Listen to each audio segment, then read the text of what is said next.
चाचा petrol pump पर मुंशी था। हर जुमेरात चाची से कहता, रात को तैयार रहना, पेट्रोल डालने आऊंगा। चाची मुंह छुपाकर सर झुका लेती और एक रोज चाचा के 14 साला बेटे से पूछा, बता तो चाचा कैसे पेट्रोल डालता है। कहने लगा, आज रात को देख लेना। रात हुई तो मुझे कमरे में ले गया। उस रात मैं तुम्हें अपने अब्बा का सच तभी बताऊंगी जब तुम अपने भाई से मेरी शादी करोगी। चाचा की बेटी की बात सुनकर मैं परेशान हो गई थी। मैं नहीं जानती थी कि वो इतनी बेबाक थी कि अपने मुंह से ये बात करेगी। मैं तो उसे बहुत शरीफ लड़की समझती थी, लेकिन वो तो कुछ और ही निकली। मुझे शुरू से ही ऐसी औरतें पसंद नहीं थी जो मर्दों को प्रपोज करती फिरे, और इसी वजह से मुझे अपनी चचा की बेटी इस वक्त जहर लग रही थी। लेकिन चचा का राज जानना भी जरूरी था, जो मुझे इतनी आसानी से खुलता महसूस नहीं हो रहा था। चचा की बेटी ने मुझे खामोश देखा तो कहा कि बोलो, अब जवाब दो, क्या सोच रही हो।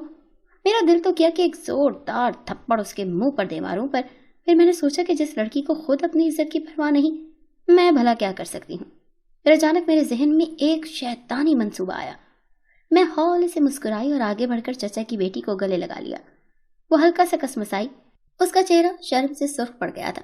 हाँ, मैं तुम्हारी शादी अपने भाई से जरूर करवाऊंगी, मैंने चचा की बेटी से कहा। जाने क्यों उस पल मैं खुद गर्ज हो गई थी। मैं अपनी ही कजन को इस्तेमाल करने जा रही थी। एक बार तो ख्याल आया कि यह गलत है, लेकिन फिर अगले ही पल सोचा कि वो मेरे भाई से मोहब्बत करती है, मेरा भाई नहीं। अगर वो अपनी मर्जी से ये सब करेगी तो भला मुझे क्या एतराज हो सकता है। और शायद यही मेरी सबसे बड़ी गलती थी। मैं भूल गई थी कि मैं खुद भी एक लड़की हूँ। बस मुझे तो अपना फायदा दिख रहा था। मैं तो ये भी भूल गई थी कि आखिर एक बेटी अपने ही बाप का राज फाश क्यों करेगी। काश ये सवाल उस वक्त मेरी समझ में आ जाते। आज मुझे चचा के घर आए 10 दिन हो चुके थे और मेरे दिमाग का पुर्जा पुर्जा हिल चुका था। दरअसल मेरा चचा एक बहुत ही गरीब इंसान था। वो अक्सर बीमार रहता और इसी वजह से वो कहीं भी जॉब नहीं कर सकता था। चचा मेहनत मजदूरी करके अपने बच्चों का पेट पालता। मेरा अब्बू एक क्लर्क था और हमारी गुजर बसर अच्छी हो जाती थी। फिर अचानक अपनी बीवी बच्चों को लेकर शहर छोड़कर चला गया। उस वक्त चचा की 2 बेटियां थीं, कोई बेटा नहीं था। वक्त गुजरता गया और चचा से मुलाकात न हुई। एक दिन मैं किसी काम के सिलसिले में दूसरे शहर गई तो वहां मैंने चचा को देखा और मैं हैरान रह गई।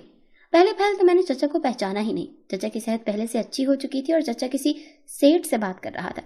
मैं कितनी ही देर चचा को देखती रही और फिर आगे बढ़कर चचा को पुकारा तो चचा ने हैरत से मुझे देखा और पूछा, तुम कौन हो। सेठ भी अपने सामने खूबसूरत लड़की को देखकर हैरान हो गया।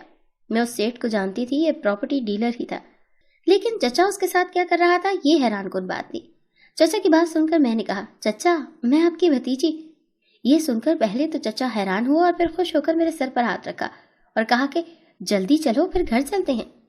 मैं जाना नहीं चाहती थी, लेकिन मना भी नहीं कर पाई। चचा के जिस्म पर हमेशा फटे पुराने कपड़े होते थे, लेकिन आज उन्होंने साफ सुथरे और अच्छे कपड़े पहन रखे थे। चचा ने टैक्सी करवाई और हम घर की जानिब चल पड़े। रास्ते में चचा ने पूछा कि तुम अकेली लड़की अपने घर से इतनी दूर अनजान शहर में क्या कर रही हो। मैंने बताया कि चचा मैं पढ़ाई के सिलसिले में आई हूँ। ये सुनकर चचा चुप हो गया और मैं चचा के घर आ गई। मैं तो देखकर हैरान रह गई कि चचा ने अपना जाती घर बना लिया था। घर ज्यादा बड़ा नहीं था, लेकिन अच्छा था। चची हस्बे तवक्को मुझसे मिलकर खास खुश नहीं हुई। अलबत्ता उनकी एक बेटी जो मेरी ही हम उम्र थी मुझसे अच्छे से मिली थी। बड़ी बेटी की शादी हो चुकी थी और एक 14-15 साल बेटा था जिसे मैं पहली बार मिल रही थी। चचा ने चची से मेरी अच्छी खातिर तवाज़ु करने का कहा। इसके बाद चचा चला गया तो चचा की बेटी मुझसे मेरे घर वालों का पूछने लगी। मुझे ये सब अजीब लग रहा था। मैं आज तक किसी रिश्तेदार के घर नहीं ठहरी थी। मैं बार बार यही सोच रही थी कि अगर मेरी अम्मी को पता चला तो वो क्या करेंगी। अम्मी को चचा की फैमिली कभी भी अच्छी नहीं लगती थी। दिन तो गुजर गया, शाम हुई तो चचा ने चची से कहा कि आज रात तैयार रहना, पेट्रोल डालने आना है। चचा ने छुपकर चची से कहा था, लेकिन अपने तजस्सुस के हाथों मजबूर होकर मैंने छुप कर ये सुन लिया और ये सुनते ही मेरे कान खड़े हो गए। चचा ये कहकर चला गया तो मैं किचन में दाखिल हुई। चची का चेहरा सुर्ख हो चुका था और मुझे देखते ही उन्होंने सर झुका लिया। मुझे नहीं मालूम था कि चचा ने ये बात क्यों की थी, लेकिन मुझे लग रहा था कि चची की जिंदगी में कुछ तो ऐसा चल रहा है जो ठीक नहीं था। और फिर चची का मुझसे यूं मुंह छुपाना भी अजीब लगा। रात को मैं अपने भाई से वीडियो कॉल पर बात कर रही थी कि चचा की बेटी मेरे पास आ गई और उसने भाई को देख लिया। इसके बाद तो उसने मेरी जान ही नहीं छोड़ी। वो मुझसे भाई के बारे में पूछती रही। मैंने उसे तफसील से बताया कि मेरा भाई बहुत बड़ा वकील है। वो ये सुनकर सर हिलाकर खामोशी से चली गई। चचा सारा दिन गायब होता था। चचा का बेटा कॉलेज चला जाता तो पीछे चची और उनकी बेटी अकेली रह जाती। 1-2 दिन तो मैंने भी ऐसे ही गुजारे, पर जिस काम के लिए मैं इस शहर में आई थी उसके लिए घर से निकल पड़ी। लेकिन मेरे जहन में अभी तक चचा की रात वाली बात गूंज रही थी। शाम को जब मैं वापस लौटी तो घर में वही सेठ बैठा था जिसे मैंने चचा के साथ देखा था। मुझे देखते ही वो खिल उठा। सेठ का यहाँ होना अजीब था। मेरी छठी हिस्स मुझे कुछ गलत होने का एहसास दिला रही थी, पर मुझे खतरा तो मोल लेना ही था। सेठ काफी देर बैठा रहा, उसकी नजरें मुझ पर ही जमी रहीं और फिर वो चला गया। जिस वक्त हम शाम का खाना खा रहे थे, चचा उठे और चची से कहा कि तैयार रहना, आज फिर रात को पेट्रोल डालने आऊंगा। ये सुनकर चची के चेहरे का रंग उड़ गया। चची ने घबरा कर मुझे देखा, जबकि चचा मुस्कुरा कर चला गया। ये सुनकर चचा की बेटी हंसने लगी और कहने लगी कि अब्बा के मजाक करने की आदत नहीं गई, लेकिन मैं जानती थी कि यह मजाक नहीं है। मैंने पिछली रात भी चचा के मुंह से ये अल्फाज सुने थे। रात को चचा की बेटी और मैं एक ही कमरे में सोते थे। मैंने बातों बातों में अपनी कजन से पूछना चाहा कि चचा क्या काम करते हैं और वो रात को कहाँ जाते हैं, लेकिन कजन ने यानी चचा की बेटी ने कोई खास जवाब नहीं दिया। उसके बाद वो चाय बनाकर लाई, जिसे पीते ही मुझे नींद आ गई और मैं सो गई। सो मेरी आंख खुली तो सर घूम रहा था। मैंने चचा की बेटी से पूछा कि रात को क्या हुआ था, मैं इतनी जल्दी कैसे सो गई। मेरी बात सुनकर वो मुस्कुराई कर कहा कि तुम थक गई थी इसीलिए सो गई, लेकिन मुझे यकीन था कि मेरी चाय में यकीनन कुछ मिलाया गया था। यूं ही दिन गुजरने लगे और मैंने चचा का राज जानने की कोशिश की, लेकिन नाकाम रही। 10 दिनों बाद मैं रात को अपने भाई से चचा के बारे में बात कर रही थी। मेरे भाई को सब बताया कि चचा जाने ऐसा क्या काम करता है जिसकी मुझे भिनक भी नहीं पड़ रही, और जाने कहाँ से चचा की बेटी ने ये बातें सुन ली। उसने कहा अगर तुम मेरे अब्बा का राज जानना चाहती हो तो अपने भाई की मुझसे शादी करवा दो, और साथ उसने ये भी कहा कि मेरे अब्बा का राज तुम्हारे लिए बहुत अहम है। और मैंने उसे कहा कि हाँ, मैं अपने भाई की तुमसे शादी करवा दूंगी। ये सुनकर वो मुस्कुरा दी और अपने छोटे भाई को बुलाकर कहा कि इसे वहां ले जाओ जहां इस वक्त अब्बा है। चचा के बेटे ने घबरा कर मुझे देखा। उसके चेहरे पर खौफ था, जबकि चचा की बेटी ऐसे मुस्कुरा कर मुझे देख रही थी जैसे उसे खजाना मिलने वाला हो। मैंने इस बात पर सर हिला दिया। चचा का 14 साल बेटा मुझे लेकर घर से निकल गया। वो मुझे अनजान रास्ते पर ले जा रहा था। ये पुरानी सी हवेली थी। वो मुझे अंदर ले गया, अंदर एक कमरे में ले आया। मुझे थोड़ा अजीब तो लग रहा था, पर मैं चचा के 14 साल बेटे से डरती नहीं थी। कमरे में पहुंचकर उसने दरवाजा बंद कर दिया। उसके चेहरे पर अभी तक पीलाहट सी थी। वो बार बार होठों पर जबान फेर रहा था। उसने बोलना शुरू किया और कहा कि मुझे माफ कर देना, मैं आपको यहाँ ले आया। फिर उसके बाद जो उसने कहा वो मेरे होश उड़ाने के लिए काफी था। उसने कहा कि यह हवेली सेठ की है, उसने ही आपको धोखे से यहाँ बुलाया है। दरअसल मेरा अब्बू एक पेट्रोल पंप पर काम करता है, लेकिन हर रात वो वहाँ से पेट्रोल चोरी करके घर लाता है, जिसे अम्मी बड़ी बड़ी टैंकों में डालती हैं। पहले हम बहुत गरीब थे, पर अब हमारे पास भी पैसे आने लगे हैं। और वो सेठ कोई आम आदमी नहीं है। मेरी बड़ी बहन की शादी सेठ से हुई थी, वो मां नहीं बन सकी। इस वजह से अक्सर सेठ उसे मारता पीटता है और तलाक भी नहीं देता, बल्कि बदले में पैसे मांगता है। अब्बा उसी के लिए पैसे जमा कर रहे हैं, इसीलिए वो पेट्रोल चोरी करते हैं। पर सेठ ने अब्बा से अब ये कहा है कि अपनी भतीजी मेरे हवाले कर दो, मैं तुम्हारी बेटी को छोड़ दूंगा। ये बताते हुए चचा का बेटा रो पड़ा, और ये सब सुनकर मैं तो साकित रह गई। मैं जो अपने आप को बड़ी ज़हीन समझती थी, और इसीलिए मैंने पुलिस फोर्स ज्वाइन की थी, और इसके पहले मिशन पर मैं इस शहर में आई थी। लेकिन मेरी नाक के नीचे इतना कुछ हो गया और मुझे पता ही नहीं चला।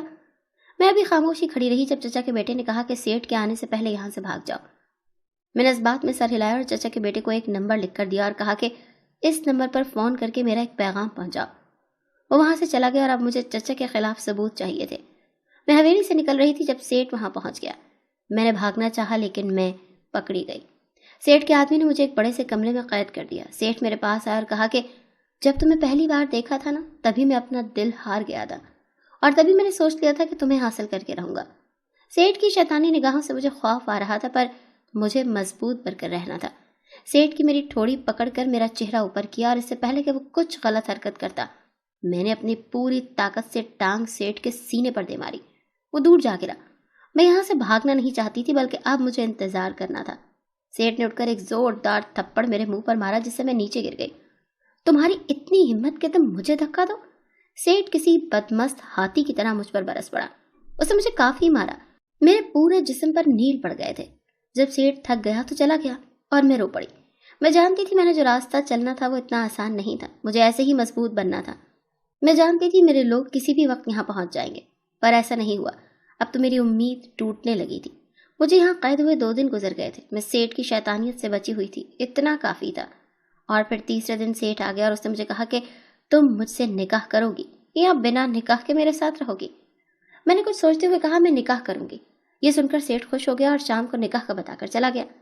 उसके जाने के बाद मैं खूब रोई। दरअसल मैं अकेली लड़की थी और अभी तो मुझे लड़ना भी नहीं आता था। मैंने अपनी पहुंच से ज्यादा बड़ा पंगा ले लिया था। शाम होते ही निकाह का जोड़ा कमरे में पहुंच गया। मेरे पास कोई और ऑप्शन नहीं था। मैंने खामोशी से निकाह का जोड़ा पहन लिया और तैयार हो गई। निकाह से कुछ देर पहले सेठ कमरे में आया तो मैंने कहा कि मैं निकाह से पहले जानना चाहती हूँ कि आखिर तुम्हारे पास इतना पैसा कहाँ से आया। तो सेठ ने हंसते हुए अपने उन तमाम काले धंधों का जिक्र कर दिया جو نہیں کرنا چاہیے تھا، اور میں نے خاموشی سے اس ٹیپ ریکارڈر میں سب ریکارڈ کر لیا جو میرے پاس ہی تھا۔ اور پھر نکاح کے وقت جب قاضی نے مجھ سے نکاح کا پوچھا تو عین اس وقت میں نے اللہ کو پورے دل سے پکارا، اور تبھی پولیس کے سائرن کی آواز گونجی۔ سیٹھ کا رنگ پھیکا پڑ گیا۔ پولیس کی گاڑیاں باہر ہوٹر بجا رہی تھیں۔ اس نے بھاگنے کی کوشش کی لیکن پکڑا گیا۔ دراصل میں نے چچا کے بیٹے کے ہاتھوں اپنے بھائی کو پیغام بھیجوایا تھا۔ اسے پیغام لیٹ ملا، اسی لیے آنے میں دیر ہو گئی۔ بھائی نے پولیس والوں سے رابطہ کیا اور وہ لوگ اپنی پوری تیاری سے مجھ تک پہنچے۔ شکر خدا کا کہ میں عین وقت پر بچ گئی۔ سیٹھ کے خلاف میں نے پہلے بھی بہت سے ثبوت اکٹھے کیے تھے۔ دراصل میں سیٹھ کو ہی پکڑنے آئی تھی اور یوں میرا مشن پورا ہوا۔ دوسری جانب چچا کو بھی گرفتار کر لیا گیا۔ چچا کے 14 سالہ بیٹے نے اپنے باپ کے خلاف گواہی دی اور اس نے چچا کی ویڈیو بھی بنا رکھی تھی، جبکہ چچا کی بیٹی رو پڑی، کہنے لگی میں اپنی بہن جیسی زندگی نہیں جینا چاہتی تھی، اسی لیے اپنے منہ سے بولا کہ اپنے بھائی سے میری شادی کروا دو، کیونکہ وہ مجھے اچھا انسان لگا تھا۔ خیر اس کا فیصلہ تو بھائی نے کرنا تھا۔ میں اس کی آنکھوں میں چچا کی بیٹی کے لیے پسندیدگی دیکھ چکی تھی۔ سب کچھ بدل گیا تھا۔ میں بہت بڑے حادثے سے گزری تھی، لیکن میں خوش تھی کہ میں اپنے مشن میں کامیاب رہی، اور میں جان گئی تھی کہ مجھے آنے والے وقت میں اس سے بھی بڑے حادثوں سے گزرنا تھا، اور میں اس کے لیے تیار تھی۔